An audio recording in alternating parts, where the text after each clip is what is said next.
Bizning yerimiz ajoyib va noyob sayyoradir. Unda sayohatchilarni quvontiradigan juda ko'p go'zal va sirli joylar mavjud. Bizning ro'yxat sizni dunyoning shunday noodatiy burchaklari bilan tanishtiradi va sizga hamma tashrif buyurishni orzu qiladigan yer sayyorasining eng go'zal joylarini ko'rish imkoniyatini beradi. Marhamat, tomosha qiling.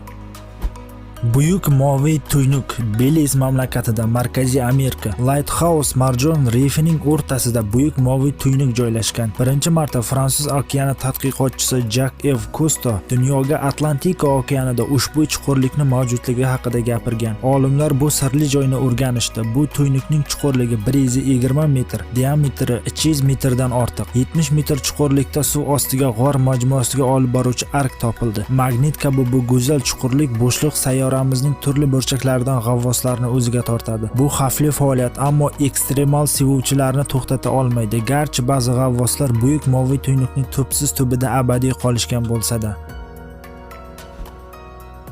Flake Geyser AQShning Nevada shtatida joylashgan shahardir. Aslida bu geyzer emas, balki inson tomonidan yaratilgan termal buloq. 20-asrning boshlarida burug'langan quduqdan bir vaqtlar issiq suv favvorasi oqib chiqqan. Endi geyzerda allaqachon 3 ta favvora mavjud. Ularning balandligi 1,5 metrga yetadi. Ularning o'sib chiqqan g'alati balandliklari bilan birga umumiy balandligi esa taxminan 3,5 metrni tashkil etadi. Flake Geyserning ko'rinishi hayratlanarli. Boshqa sayyorada ekanligingizni his qilish, cho'l o'rtasidagi landshaft shunchaki g'ayrioddiy. Geyzerning tabiiy toshga o'xshash balandliklari suvda erigan minerallar tufayli ajoyib ranglar va soyalarga bo'yalgan. Yildan yilga to'lqinli toshlar balandligi tobora ortib bormoqda.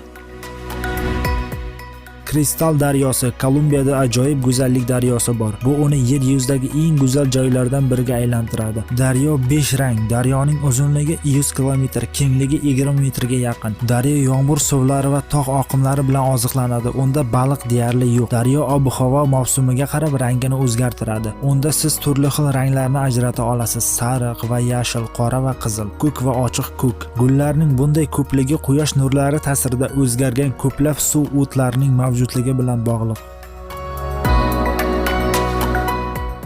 Kolorado daryosining burilishi Qo'shma Shtatlarning Arizona shtatida hayratlanarli darajada go'zal joy. Kolorado daryosining burishmasi bor. Daryo toshini simmetrik taqa shaklidagi suv